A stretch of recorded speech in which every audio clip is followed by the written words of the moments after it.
সাইয়েদনা মারিয়াম আলাইহিস সালাম, যার নামে আল্লাহ তাআলা কোরআনে একটা সূরা দিলেন,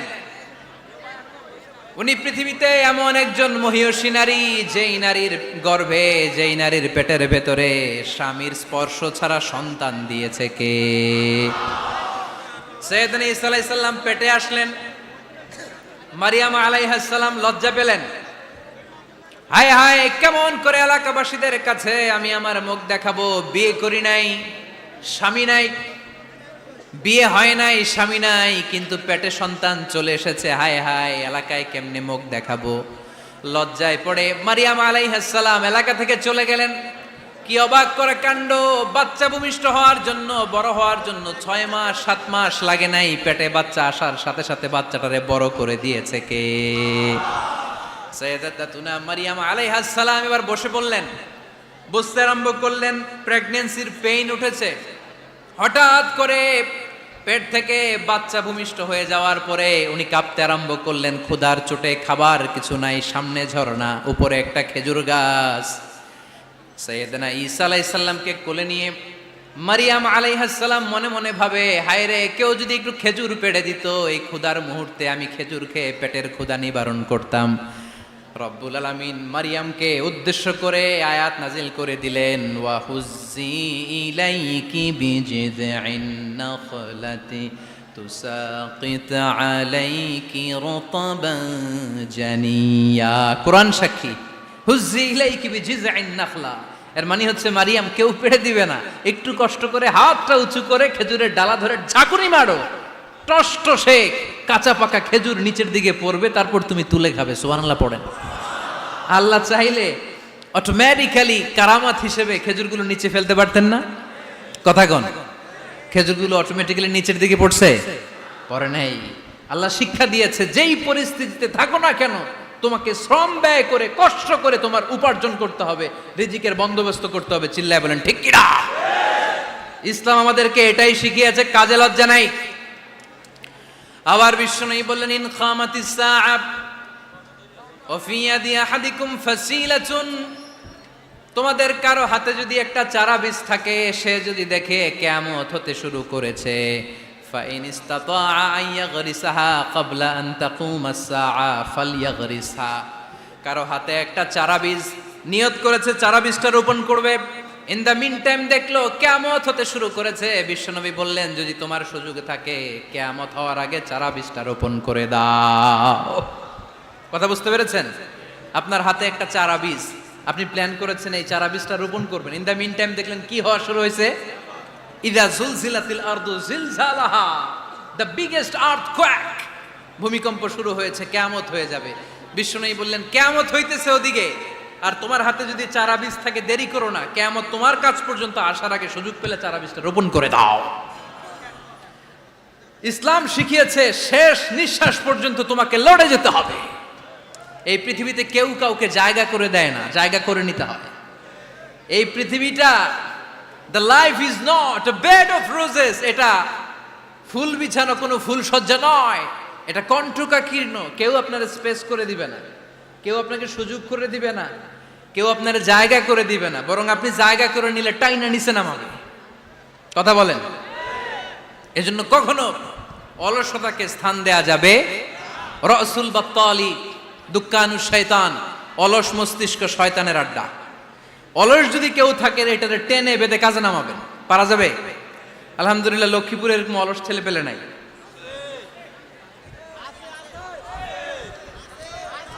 আছে? আমরা আজকে অলসতাকে নো বলে যাবো এই মাহফিল থেকে। অলসতাকে আমরা কি বলবো? আওয়াজ করে বলতে হবে, অলসতাকে কি বলবো আমরা? মুমিনের জীবনে কোনো অলসতা নাই। অলস হয় মুনাফিকরা। অলস হয় কারা? চিল্লায় বলতে হবে। মুমিনরা অলস হয়? অলস হয় কারা? এজন্য কোরআনে আল্লাহ একথাও বলে দিলেন, ওয়াইদা কামু ইলাস সালাতি কামু কুসালা ইউরাউনান নাসা ওয়ালা ইয়াযকুরুনাল্লাহা ইল্লা কালিলা। সুবহানাল্লাহ পড়েন। মুনাফিকরা যখন মানুষকে দেখানোর জন্য নামাজে যায়, ওই নামাজে তাদের ইখলাস নাই, ওই নামাজের ভেতরে তাদের কোনো খুশু খুদু নাই, ওই নামাজের ভেতরে আছে শুধু অলসতা। ওই নামাজে কি আছে? কিন্তু আমরা যখন নামাজে যাই আমাদের অলসতা আছে? আমরা নামাজ পড়লে আমাদের হৃদয়টারে সজীব করে দেয় কে? আমরা উজু করলে আমাদের মনটাকে চাঙ্গা করে দেয় কে? আমরা মসজিদে ঢুকলে হৃদয়টাকে প্রাণবন্ত করে দেয় কে? মুমিন তো নামাজে গেলে চাঙ্গা হয়, মুমিন ওযু করলে চাঙ্গা হয়। বিষ্ণু ঈসা ইসলাম বললেন, ইয়াকিদু শাইতানু আলা কাফিয়াতি রাসি আহাদিকুম ইদা নাম। খেয়াল করে শুনবেন লক্ষ্মীপুরের ভাইয়েরা, চমৎকার একটা হাদিস। আমরা যখন ঘুমোতে যাই শয়তান আমাদের প্রত্যেকের মাথার পিছনে 3টা অলসতার গিট মারে। কয়টা? আওয়াজ করে বলেন। 3টা অলসতার গিট মারে। ইয়াকিদু শাইতানু আলা কাফিয়াতি রাসি আহাদিকুম সালাসা উকাদ। 3টা গিট মারে যখন আমরা ঘুমোতে যাই। অলসতার 3টা গিট মেরে আমাদের কানের সামনে এসে ফিসফিস করে মন্ত্র পড়তে থাকে, আলাইসা লাইলুন তাওয়িলুন ফারকুদ, আলাইসা লাইলুন তাওয়িলুন ফারকুদ। বিশাল লম্বা রাত, ঘুমাও, অনেক সময় আছে, ঘুমাও। রাত 5টা বেজে যাচ্ছে, তাহাজ্জুদের সময় শেষ হয়ে যাচ্ছে, তখনও শয়তান বলে রাত অনেক লম্বা, ঘুমাও। ফজরের সময় পার হয়ে যাচ্ছে, সূর্য উঠে যাচ্ছে, শয়তান বলে আলাইসা লাইলুন তাওয়িলুন ফারকুদ, এখনো অনেক সময় আছে, লম্বা লম্বা লম্বা চৌড়া রাত পড়ে আছে, তুমি ঘুমাও। বিশ্বনবী বললেন, ফাইনিস্তাইকাযা ওয়া যাকারাল্লাহ ইনহাল্লাত উকদা। আমার উম্মতের কেউ যখন ঘুম থেকে জেগে ঘুম থেকে ওঠার দোয়া পড়া শুরু করে দেয়, অলসতার প্রথম গিটটা সাথে সাথে খুলে দেয় কে? আপনি ঘুম থেকে উঠেই যখন ঘুম থেকে ওঠার দোয়া পড়বেন, আপনার অলসতার প্রথম গিট খুলে দেয় কে? ঘুম থেকে ওঠার দোয়াটা কি? আলহামদুলিল্লাহিল্লাযী আহইয়ানা বা'দামা আমাতানা ওয়া ইলাইহিন নুশুর। প্রশংসা সে আল্লাহ, যে আল্লাহ আমাদেরকে লম্বা একটা ঘুম শেষে, মৃত্যু শেষে আমাদেরকে ঘুম থেকে উঠালেন। এই দোয়াটা পড়ার সাথে সাথে শয়তান যে 3টা গিট মারছে, ওই 3টার একটা খুলে দেয় কে? Fine তাওয়াদ্দা in হাল্লাত উকদা। ঘুম থেকে জেগে ঘুমের দোয়া পড়ার পরে যখন কেউ ওযু করে ফেলে, অলসতার দ্বিতীয় গিটটাও খুলে দেয় কে? ওযু করার পরে ফাইন সাল্লাত ইন হাল্লাত উকদা, নামাজের মুসল্লায় দাঁড়িয়ে যখন নামাজ শুরু করে দেয়, অলসতার 3 নাম্বার গিটটাও খুলে দেয় কে? 3টা গিট যখন খুলে দেয়, বিষ্ণু ঈসা ইসলাম বললেন, ফাআসবাহা নাশীতাল কলব। নাশীত, তখন মুমিন বান্দা সজীব হয়ে ওঠে, প্রাণবন্ত হয়ে ওঠে, উচ্ছ্বসিত হয়ে ওঠে। ওয়া ইল্লা খাবিসান নাফসি কাসলান। আর যদি ঘুমিয়ে থাকে, 3টা গিট তার মাথার পেছনে শয়তানের অলসতার লেগে থাকে, তাহলে তার দিনটা শুরু হয় অলসতা দিয়ে, আর সে হয় অলসতার রাজা। চিল্লায় এখন ঠিক কিনা? এজন্য আমরা কি অলস হতে চাই না কর্মঠ হতে চাই? কোন নবীরা কি অলস ছিলেন? পৃথিবীতে কোন নবী অলস ছিলেন? সব নবী কর্মঠ ছিলেন। বিষ্ণু ঈসা ইসলাম বললেন, মা বাআসাল্লাহু নাবিয়্যান ইল্লা রাআল গানাম। এই পৃথিবীতে এমন কোন নবী নাই যেই নবী বকরি চড়ায় নাই। কি চড়ায় নাই? বকরিরে আপনারা লক্ষ্মীপুরের ভাষায় কি বলেন? কি বলেন? ছাগল। তো পৃথিবীতে এমন কোন নবী নাই যেই নবী কি চড়ায় নাই? ছাগল চড়ায় নাই। সাহাবারা বললেন, ইয়া রাসূলুল্লাহ আনতা কাযালিক, আপনিও ছাগল চড়াইছেন? বিষ্ণু ঈসা ইসলাম বললেন, না, আমিও ছাগল চড়িয়েছি। ওয়া ইন্নী আরআহা আলা কারারাইতি আহলি মক্কা, আমি তো মক্কাবাসীদের অল্প কিছু পয়সার বিনিময়ে তাদের ছাগলগুলোকে চড়িয়ে দিতাম। সুবহানাল্লাহ পড়বেন না? বিষ্ণু ঈসা ইসলাম ছাগল চড়াতেন। ছাগল চড়ানো সহজ কাজ না কঠিন কাজ? কেন কঠিন এটা? হ্যাঁ, টেরা, খুঁটি মারে। হ্যাঁ, তো ছাগল যারা পালে তারা জানে ছাগল পালা কত কষ্ট। ওরে ডানে টান দিলেও কই যায়? রশি ধরে বায়ে টান দিলে কই যায়? সামনে টানলে কই যায়? পিছনে টানলে কই যায়?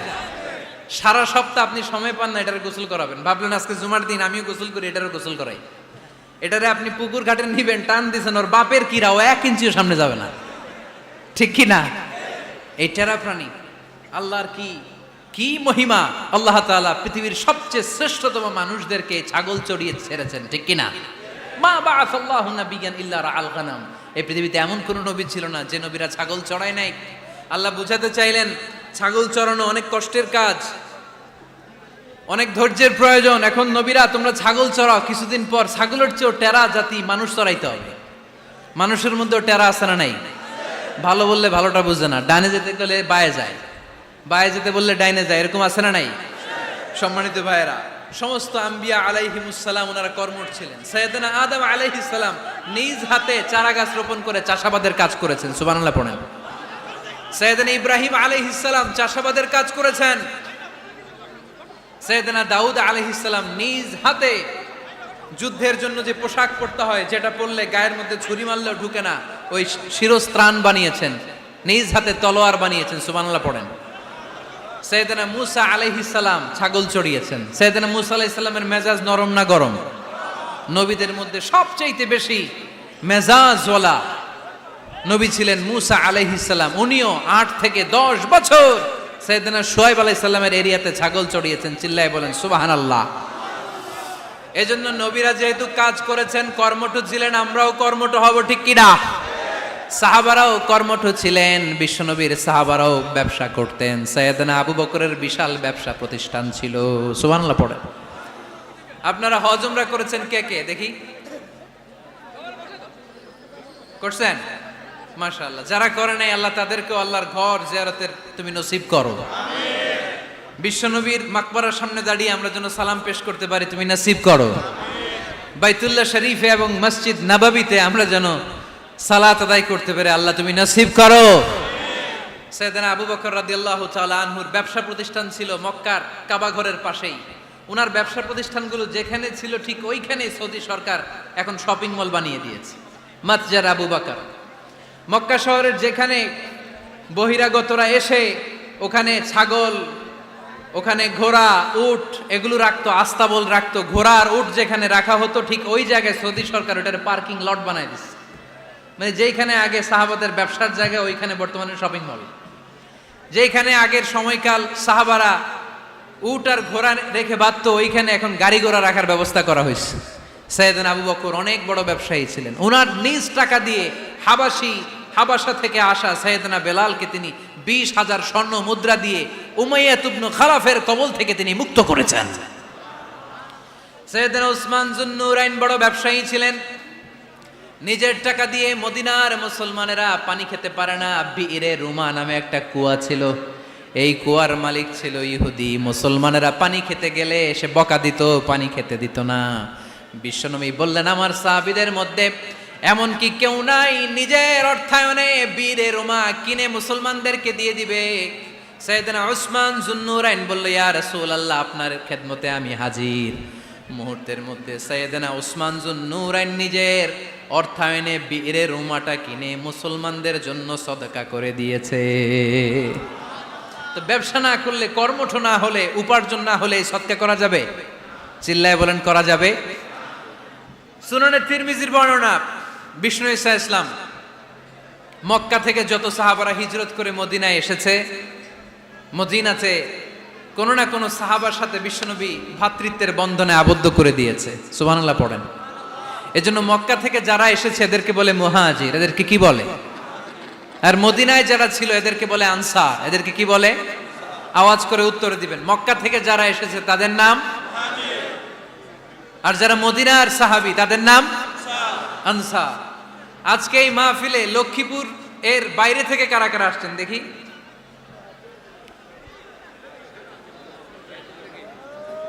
মাশাআল্লাহ, মাশাআল্লাহ, অনেক আসছে।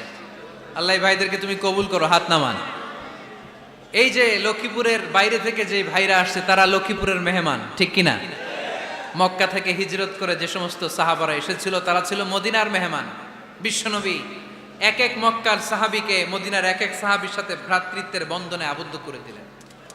আব্দুর রহমান ইবনে আউফ রাদিয়াল্লাহু তাআলা আনহু, ওনার সাথে ভ্রাতৃত্বের বন্ধনে যে সাহাবীকে বিশ্বনবী আবদ্ধ করে দিলেন ওনার নাম হচ্ছে সাআদ ইবনে রাবিয়া। কি নাম?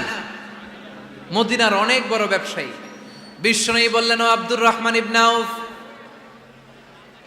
সম্পদ ছেড়ে দিয়ে, পরিবার ছেড়ে দিয়ে, স্থাবর অস্থাবর সব ছেড়ে দিয়ে আল্লাহ রাসূলের ভালোবাসায় মক্কা থেকে মদিনায় এসেছো। মদিনায় তোমার চিন্তা নাই, সাদ ইবনুর রবিকে আমি তোমার ভাই বানিয়ে দিলাম। সাদ ইবনুর রবি তোমার আপন ভাইয়ের মতো।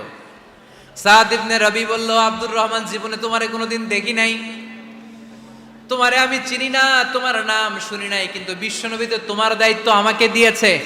আমার চেয়ে বড় ধনী এই মদিনার মধ্যে দ্বিতীয় কেউ নাই। আজ থেকে তুমি আমার ভাই, আজ থেকে তুমি আমার কি? আল্লাহ আমাকে যত সম্পত্তি দান করেছে তার অর্ধেক সম্পত্তি আমি তোমার নামে দিয়ে দিলাম। ও আব্দুর রহমান ইবনে আউফ, শুধু তাই নয়, রব্বুল আলামিন আমাকে দুইজন স্ত্রী দিয়েছে। কয়জন? তুমি দেখো আমার কোন স্ত্রীকে তোমার বেশি ভালো লাগে, যার নাম তুমি বলবে সাথে সাথে আমি তারে তালাক দিয়ে দিব। তার ইদ্যত পালন শেষে তুমি তাকে বিয়ে করে তোমার সাথে নিয়ে যাবা। সুবহানাল্লাহ পড়ে। কারণ বিশ্বনবী তোমার দায়িত্ব আমার কাছে দিয়েছে, তুমি আমার ভাই, আমি মদিনার সবচেয়ে বড় ধনী, আমার অর্ধেক সম্পদ আমি তোমারে দিয়ে দিব, আমার দুই স্ত্রীর এক স্ত্রীকে তোমারে দিয়ে দিব। সাইয়েদনা আব্দুর রহমান ইবনে আউফ এই কথা শুনে অবাক হলেন। অবাক হয়ে উনিও এক অবাক কথা বললেন। উনি বললেন, লা হাজাতা লি ফি ইয়া আখি, ও আমার প্রাণের ভাই, তোমার কথা শুনে আমার হৃদয়টা ভরে গিয়েছে, কিন্তু তোমার সম্পদেরও দরকার আমার নাই, তোমার স্ত্রীরও দরকার আমার নাই। বারাকাল্লাহু ফি মালিক ওয়া লি আহলিক, আল্লাহ তোমার মালেও বরকত দেখ, তোমার সম্পদেও বরকত দেখ। তুমি শুধু একটু কষ্ট করবা। কি কষ্ট? দুল্লানি আলা সুক, show me the way to the market. তুমি মদিনায় কোনো মার্কেট আছে কিনা, শপিং মল আছে কিনা, ব্যবসা প্রতিষ্ঠান আছে কিনা আমারে দেখায় দাও। সুবহানাল্লাহ পড়ে। আমরা হইলে কি করতাম? লক্ষ্মীপুরে যারা আসছে এদের একজনের যদি বলা হয়, ভাই আপনি এখন থেকে লক্ষ্মীপুরের ভাই, আমার অর্ধেক সম্পদ আপনারা দিয়ে দেব, কি করবে? পায়ের উপর পা তুলে খাবে আর বলবে, কি আনন্দ আকাশে বাতাসে। ঠিক কিনা? এরপর যদি বলি, ভাই আমার দুই বউ, যেটারে সুন্দর লাগে বলেন তালাক দিয়ে দেই, নিয়ে যান, কি বলবে? কি আনন্দ আকাশে বাতাস। আল্লাহ রাসূলের সাহাবী আব্দুর রহমান ইবনে আউফ বললেন, লা হাজাতা লি ফি, আমার দরকার নেই। দুল্লানি আলা সুক, just show me the way to market. এখানে মার্কেট কই আছে দেখায় দাও। অবাক হয়ে গেলেন সাদ বিন রবি, বললেন, ও আব্দুর রহমান ইবনে আউফ, ঠিক আছে, তুমি যদি নিতে না চাও তোমারে আমি জোর জবরদস্তি করব না। শুনে রাখো, মদিনাতে ইহুদিদের কয়নুকার একটা বাজার আছে। এই কথা বলার সাথে সাথে আব্দুর রহমান ইবনে আউফ চলে গেলেন। এর পরের দিন অল্প কিছু পনির আর ঘি দিয়ে ব্যবসা শুরু করলেন। পনির আর ঘিয়ের ব্যবসা করতে করতে করতে করতে ব্যবসায় তিনি এত লাভ করলেন, উনি বললেন, আমি যদি কখনো মদিনার বালুর মধ্যে হাত দিতাম, ওই বালুটারও সোনা বানায় দিত কে? দুল্লানি আলা সুক, লক্ষ্মীপুরের কর্মঠ যুবক ভাইয়েরা, এ আব্দুর রহমান ইবনে আউফ আমাদের প্রেরণা। উনি অন্যের ঘাড়ে পাড়া দিয়ে খেতে চায় নাই, আরেকজনের উপর ডিপেন্ডেন্ট বা নির্ভরশীল হতে চায় নাই।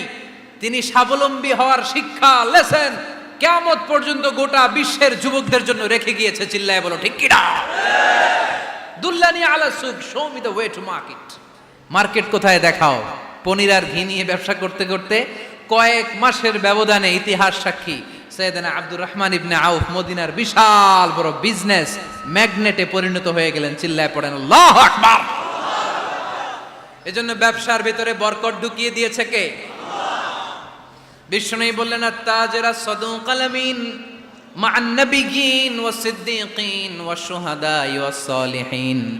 আমানতদার ব্যবসায়ী তারা সাধারণ কোনো মানুষ নয়, কিয়ামতের দিন নবীদের সাথে হাসর হয়ে যাবে। আপনারা যারা ব্যবসা করেন, এটা সাধারণ বিষয় নয়। বিষ্ণু ইসলাম নিজেও ব্যবসায়ী ছিলেন। ওনার জীবনের প্রথমে তিনি খাদিজা রাদিয়াল্লাহু তাআলা আনহার ব্যবসার স্টাফ হয়ে কাজ শুরু করেছেন, এরপর নিজে ব্যবসা শুরু করেছেন। এরপরে খাদিজাতুল কুবরা রাদিয়াল্লাহু তাআলা আনহা সব সম্পত্তি বিয়ের পরে বিশ্বনবীর পায়ের সামনে ঢেলে দিয়েছেন।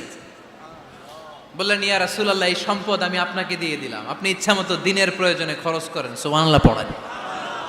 এজন্য বিষ্ণু ইসলাম আমাদের জন্য উপমা, আব্দুর রহমান ইবনে আউফ আমাদের জন্য উপমা। যারা ব্যবসা করেন তারা বিষ্ণু ইসলামের সুন্নাহ পালন করছেন। আত-তাজির আস-সাদুক আল আমিন। বিষ্ণুই বললেন, সত্যবাদী আমানতদার ব্যবসায়ী, যে ব্যবসা করতে যে মিথ্যা কথা বলে না। অনেক ব্যবসায়ীরা আছে পণ্য চালানোর জন্য মিথ্যা কথা বলে আর কসম কাটে, আছে না নাই? আহা, এমনটা করা যাবে? সকালবেলা স্ত্রীরে বলে, এই গরুগুলা বিক্রি করবো, তুই একটা দাম কত কমো? স্ত্রীরে শিখাই দিচ্ছে, এই গরুর দাম তুই 40,000। তো বউ বলে, ঠিক আছে দাম কইলাম 40,000। তো এরপরে বাজারে যখন গরু বিক্রি করতে যায়, একজন যখন বলে যে ভাই এটা 30,000 টাকা দিয়ে কিনবো, কয় ভাই আল্লাহর কসম সকালে একজন 40,000 দাম কইছে, আমি দেই নাই। আছে না নাই? কৌশল করে, বউরে শিখাইছে সকালে, কয় তুই দাম কর 40,000। তো বাজারে যে সকালে একজন দাম করছে, দাম করে কইছে 40,000 দেই নাই, আপনারা 30,000 কেমনে দেই? এরকম ডাকাইতে আছে না নাই? আলহামদুলিল্লাহ লক্ষ্মীপুরে এরকম লোকজন নাই। আরে নাই, আমি কই নাই, এরা কই আছে। লক্ষ্মীপুরের মানুষ খুব ধার্মিক, আমি জানি। লক্ষ্মীপুর, নোয়াখালী, ফেনী এই বেল্টের লোকজন খুব আল্লাহওয়ালা। এদের মধ্যে আল্লাহওয়ালার সংখ্যা বেশি, এখানে আলেম ওলামা বেশি, এখানে মসজিদ মাদ্রাসা বেশি। এই জন্য এই জেলাগুলোতে আল্লাহর রহমতও বেশি। আল্লাহ তুমি এই জেলার ছেলেপেলাদেরকে, এই জেলার লোকদেরকে তুমি কবুল করো, মা বোনদেরকে তুমি কবুল করো। সম্মানিত ভাইয়েরা, এজন্য আজকের মাহফিল থেকে আমরা যেটা শিখলাম সেটা হচ্ছে পরিশ্রমে কোনো লজ্জা আছে? আমরা কাজ করে খাবো, ঠিক কিনা? Never under estimate any job. যুবক ভাইয়েরা, লক্ষ্মীপুরের যুবক ছেলেরা শুনতেছ? এরকম আওয়াজ করতে হবে, কান খাড়া করে শোনো। Never under estimate any job. কোনো চাকরিকে ছোট করে দেখা যাবে, whether it's small or big, you don't care. এটার কেয়ার করা যাবে না। ছোট্ট চাকরি পাইলেই ঢুকে যাবা, বড় অফার আসলে পরে ঢুকবা। এটা ছোট কাজ, এটা হোটেলের ওয়েটার, এটা ছোট্ট স্টাফ, এটা কেরানি না। কাজ কাজই, কাজের মধ্যে কোনো ছোট বড় নাই। খেটে খাওয়া মানুষকে বিশ্বনবী অনেক সম্মান করতেন। বিশ্বনবী সাল্লাল্লাহু আলাইহি ওয়াসাল্লাম খেটে খাওয়া মানুষদেরকে এত ভালোবাসতেন, বিদায় হজের মতো এত গুরুত্বপূর্ণ ভাষণও এই মেহনতি মানুষদের কথা বাদ যায় না। সুবহানাল্লাহ পড়বেন না? দিনটা ছিল জুমাবার। বিশ্বনবী সাল্লাল্লাহু আলাইহি ওয়াসাল্লাম আরাফাতের ময়দানে দাঁড়িয়ে ঐতিহাসিক একটা ভাষণ দিলেন। এই ভাষণের নাম হলো বিদায় হজের ভাষণ। এই বিদায় হজের ভাষণেও খেটে খাওয়া মানুষের কথা বিশ্বনবী বাদ দেয় নাই। বিশ্বনবী বলেছেন, আরিক্কাকুম, খবরদার, অধীনস্থ কর্মচারীদের সাথে খারাপ আচরণ করো না। আতঈমুহুম মিম্মা তাকুলুন ওয়াকসুহুম মিম্মা তালবিসুন। খবরদার, মনে রেখো, তোমরা যা খাবে তোমাদের অধীনস্থ কর্মচারীদেরও তা খাওয়াবে, তোমরা যা পড়বে তাদেরও তা পড়াবে। বিশ্বনবী শেষ নিঃশ্বাস ত্যাগ করে যাওয়ার আগে যেই কয়েকটা কথা বলেছিলেন তার মধ্যে মেহনতি মানুষদের জন্য কথা আছে নাড়াই। বিষ্ণু ইসা ইসলাম যখন শেষ নিঃশ্বাস ত্যাগ করবেন, তিনি বলেছিলেন, আসসালাত আসসালাত, উম্মতেরা নামাজ নামাজ, নামাজ ছেড়ে দিও না, নামাজ তরক করো না, নামাজ কাজা করো না। আর বলেছিলেন, অমা মালাকাত আইমানুকুম, অধীনস্থ কর্মচারীদের সাথে খবরদার খারাপ আচরণ করো না। যারা কর্মচারীদের সাথে খারাপ আচরণ করে, যারা মানুষের কাছ থেকে শ্রম নিয়ে কাজ করিয়ে টাকা দেয় না, কিয়ামতের দিন তাদের বিরুদ্ধে মামলা দায়ের করবে কে? কে করবে? হাদিসে কুদসি সাক্ষী বিষ্ণু ইসা ইসলাম বলেন, আল্লাহ তাআলা ফরমান, আনা খাসমুহুম সালাসাতুন আনা খাসমুহুম ইয়াউমাল কিয়ামা। তিন শ্রেণীর ব্যক্তির বিরুদ্ধে আল্লাহ বলেন, আমি নিজেই কিয়ামতের দিন মামলা দায়ের করব। I will be against them in the day of judgment. Three categories of people, I will be against them in the day of judgment. তিন শ্রেণীর লোক কিয়ামতের দিন তারা ছাড় পাবে না। আল্লাহ বলেন, আমি নিজেই তাদের বিরুদ্ধে মামলা দায়ের করব। এর মধ্যে এক শ্রেণীর লোক হচ্ছে রাজুলুন ইস্তাআজারা জিরান ফাস্তাউফা মিনহু ওয়া লাম ইয়াতি আজরা। একজন শ্রমিক ভাড়া করে তার কাছ থেকে কাজ নিয়েছে, কিন্তু তার পারিশ্রমিক আদায় করে নাই। এরকম আছে না নাই? দাপট দেখায়, দাপট দেখায় ইউনিভার্সিটির ক্যান্টিনগুলোতে। ইউনিভার্সিটির ক্যান্টিনে যে খায় মাগার বিল দেয় না, এরকম ডাকাইতে আছে না নাই? চায়ের দোকানে চা খেয়ে পরে দিমু, বিল দেয় না, আছে না নাই? দোকানে যে পণ্য কিনে বিল দেয় না, পরে দিমু, আছে না নাই? কিয়ামতের দিন আল্লাহ তোর এই মাস্তানি ছুটাবে, চিল্লা এখন ঠিক কিনা? আনা খাসমুহুম, আমি নিজেই তাদের বিরুদ্ধে মামলা দায়ের করব। কথাটা কার? এজন্য বিশ্বনবী বললেন, খবরদার, মেহনতি মানুষ, খেটে খাওয়া মানুষ, এদের দোয়া কবুল হয়ে যায়। আতুল আজিরা আজরাহু ক্বাবলা আন ইয়াজিফা আরাকুহু। খবরদার, বিশ্বনবী বললেন, শ্রমিকের ঘাম শুকিয়ে যাওয়ার আগে তাদের পারিশ্রমিক মিটিয়ে দাও। বিশ্বনবীর বিখ্যাত হাদিস, আতুল আজিরা আজরাহু ক্বাবলা আইয়াজিফা আরাকু, শ্রমিকের ঘাম মাটিতে লাগার আগে, শুকিয়ে যাওয়ার আগে তাদের পারিশ্রমিক মিটিয়ে দাও। কেননা তারা যদি বদদোয়া করে তোমার জীবনকে জাহান্নাম বানিয়ে দিবে কে? বিষ্ণু ঈসা ইসলাম সব সময় খেটে খাওয়া মানুষদেরকে আগলে রাখতেন। সব সময় শুধু যে ভাষণে মেহনতি মানুষদের সাথে ভালো আচরণ করতে বলতেন, শ্রমিকদের সাথে ভালো আচরণ করতে বলতেন এমনটা নয়, ওনার ব্যক্তিগত জীবন ঘাটলেও দেখা যায় উনি শ্রমিকদের সাথে কেমন আচরণ করেছেন।